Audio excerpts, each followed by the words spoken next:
আমন্ত্রণ। ব্যবসা বাণিজ্য আর অর্থনীতির সবশেষ খবর নিয়ে নিউজ 24 এর নিয়মিত আয়োজন পূবালী ব্যাংক পিএলসি বিজনেস টাইমে আপনাদের সঙ্গে আছি আমি আসিফ টিপু। শুরুতেই কোরবানির পশু বেচা কেনার খবর। আর মাত্র একদিন পরই ঈদুল আজহা। আত্মপরিশুদ্ধির লক্ষ্যে জমজমাট কোরবানির পশু হাটগুলো।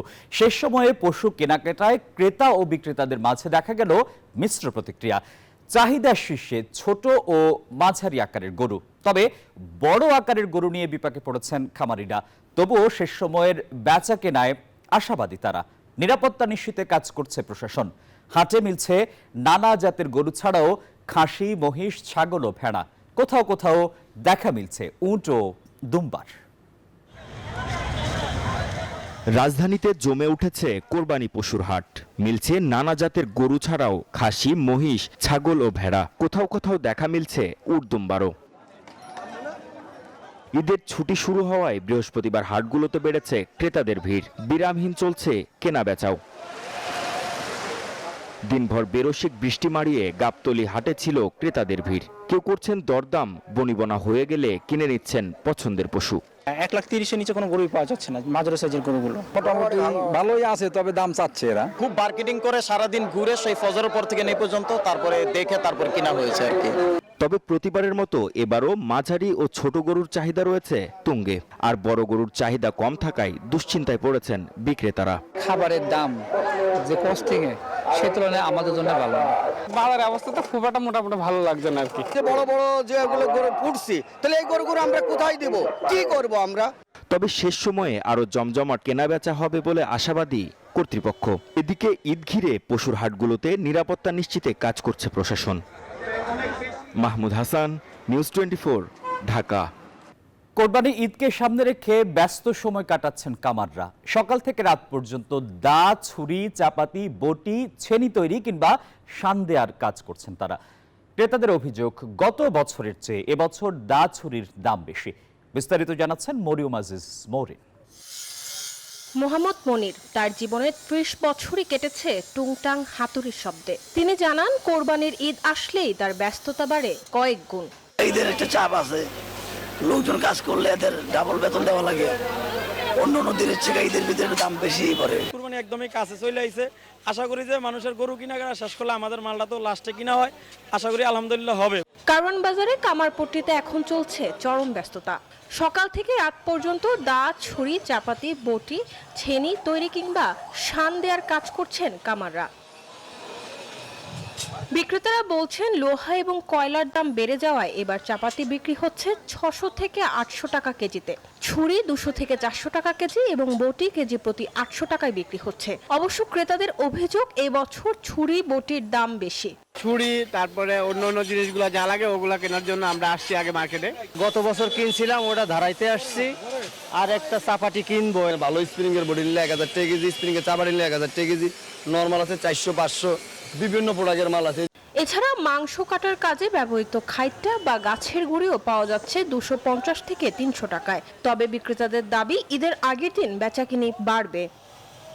মরিয়ম আজিজ মৌরিন, নিউজ 24, ঢাকা। লোকসান যাই হোক, দিতে হবে কর, বাড়বে করের হারও। প্রস্তাবিত বাজেটে সরকারের এমন ঘোষণায় হতাশ শিল্প উদ্যোক্তা ও ব্যবসায়ীরা। তারা বলছেন সরকারের এমন সিদ্ধান্ত জোর করে কর আদায়ে শামিল। এখান থেকে বের হয়ে করজালের আওতা বাড়ানোর তাগিদ দিয়েছেন তারা। আরো জানাচ্ছেন রিয়াজ সুমন। 18 কোটি জনসংখ্যার দেশে কাগজে কলমে করদাতা এখন 1 কোটি 14 লাখ। সংখ্যায় কোটির ঘর ছাড়ালেও রিটার্ন জমা দেন মাত্র 45 লাখ, যাদের মধ্যে 2/3 শূন্য রিটার্নধারী। তাদের আবার 85 ভাগই ঢাকা, চট্টগ্রামের। বাকি 62 জেলা থেকে কর আদায় হচ্ছে নামমাত্র। রাজস্ব আহরণের স্বচ্ছতা বৃদ্ধি করতে ইতিমধ্যে আমরা বেশ কিছু উল্লেখযোগ্য পদক্ষেপ গ্রহণ করেছি। প্রস্তাবিত বাজেট বলছে কোম্পানির টার্নওভার ট্যাক্স বা লেনদেন কর বিদ্যমান 0.6% থেকে বাড়িয়ে বাধ্যতামূলক 1% করা হবে। অর্থাৎ কোনো প্রতিষ্ঠান পণ্য সেবা বিক্রি করে 100 টাকা আয় করলে তার উপর 1 টাকা কর নেবে সরকার। লোকসান হলেও গুনতে হবে এই কর। বিভিন্ন পণ্য পরিষেবা যথাসম্ভব। অর্থ উপদেষ্টার এমন প্রস্তাবে হতাশ ডিসিসিআই সভাপতি। জোর করে কর আদায় করা যাবে কিনা প্রশ্ন তার। একটা ব্যবসা যদি 100 কোটি টাকা ব্যবসা করে সারা বছর, আগে তাকে লাভ হোক লস হোক 60 লাখ টাকা ট্যাক্স দিতে হতো, এখন 1 কোটি টাকা দিতে হবে। ব্যক্তি শ্রেণীতে যারা ব্যবসা করেন, হ্যাঁ, যে সেখানে আমাদের টার্নওভার ট্যাক্স ছিল 0.25%, ওইটাকে 1 লাখে 4 গুণ বাড়িয়ে 1% করে দিয়েছে। সো জোর জবরদস্তি করে আপনি তো আমার থেকে ট্যাক্স আদায় করতে পারবেন না, এবং দেশের অর্থনীতিটাকে আরো একটা চ্যালেঞ্জ, আরো ফার্দার চ্যালেঞ্জের মুখে আপনি ফেলে দিচ্ছেন। এমনিতেই ব্যাংক ঋণের উচ্চ সুদহার, জ্বালানি সংকট সহ নানা কারণে কঠিন সময় পার করছে শিল্প।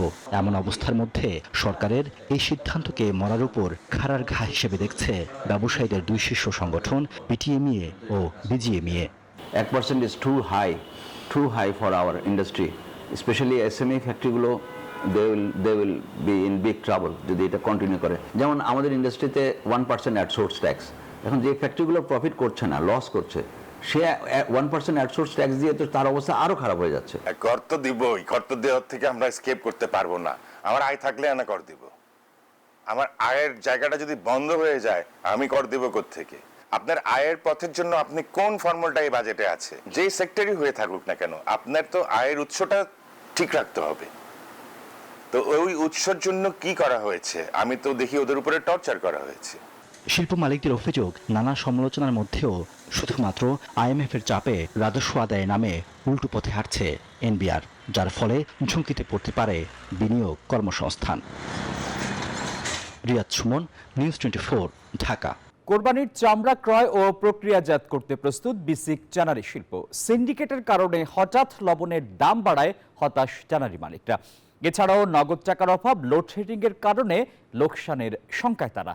অন্যদিকে কোরবানির বাড়তি চাপ সামলাতে এবারও সম্পূর্ণ প্রস্তুত নয় সিইটিপি। সাভার থেকে নাজমুল হুদার তথ্য এবং ছবিতে ডেস্ক রিপোর্ট। 1 কোটির বেশি কোরবানির পশুর চামড়া সংগ্রহের লক্ষ্যমাত্রা নিয়ে প্রস্তুত সাভারের বিসিক চামড়া শিল্পনগরীর প্রায় 1.5 শতাধিক কারখানা। লবণের দাম বৃদ্ধি ও লোডশেডিং এর সমাধান না হলে কাঁচা চামড়ায় পচন ধরে লোকসানের শঙ্কায় ট্যানারি মালিকরা। যখন কোরবানি আসে তখন লবণের দাম হঠাৎ করে বেড়ে যায়। যেমন গত 1 মাস আগে যে এখানে 74 কেজি লবণের দাম ছিল 700 টাকা, এখন ওই 74 কেজি লবণ এখন 950 থেকে 1000 টাকা বিক্রি হয়। চামড়া যেভাবে দাম নির্ধারণ করে দেওয়া হয়, প্রতি বছর কোরবানির আগে লবণের দামটা যেন নির্ধারণ করে দেওয়া হয়। কোরবানি আসলে সাধারণত একটু লবণের দাম বাড়ে, কেমিক্যালসেরও একটু, যেহেতু আপনার ডিমান্ড থাকে তখন, বিকজ আমরা চামড়া কিনবো, এই ডিমান্ডটা থাকে, তখন অটোমেটিক তো ডিমান্ড সাপ্লাই অনুযায়ী কিছু দাম বাড়বে। এবার 142টি ট্যানারি কারখানা সচল থাকবে বলে জানিয়েছে বিসিক, তবে পুরোপুরি প্রস্তুত নয় কেন্দ্রীয় বর্জ্য শোধনাগার।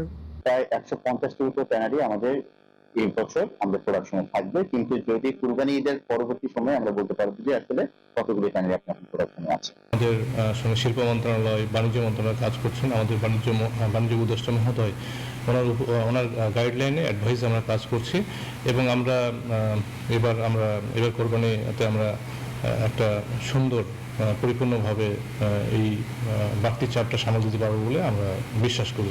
লবণ সিন্ডিকেট, লোডশেডিং ও সিইটিপি সমস্যার সমাধান হলে চামড়া শিল্প নগরী থেকে প্রচুর বৈদেশিক মুদ্রা অর্জন সম্ভব বলে জানিয়েছেন খাত সংশ্লিষ্টরা। Desk report, news 24। দুটি ভয়াবহ বিমান দুর্ঘটনায় 346 জনের মর্মান্তিক মৃত্যুর ঘটনায় 110 কোটি মার্কিন ডলার দিতে রাজি হয়েছে বিমান নির্মাতা সংস্থা বোয়িং। মার্কিন বিচার বিভাগের সাথে হওয়া এই চুক্তির ফলে বোয়িং একটি সম্ভাব্য ফৌজদারি বিচার এড়িয়ে যাবে। এই বিশাল অঙ্কের অর্থের মধ্যে দুর্ঘটনায় নিহতদের পরিবার পাবে প্রায় 44.45 কোটি ডলার। বোয়িংয়ের অভ্যন্তরীণ সুরক্ষা ও নিরাপত্তা ব্যবস্থা উন্নত করতে 45.5 কোটি ডলার খরচ করা হবে। বাকি অর্থ যাবে ফৌজদারি জরিমানা হিসেবে। আর এই ছিল পূবালী ব্যাংক পিএলসি বিজনেস টাইমে। এতক্ষণ আমাদের সঙ্গে থাকায় সবাইকে ধন্যবাদ।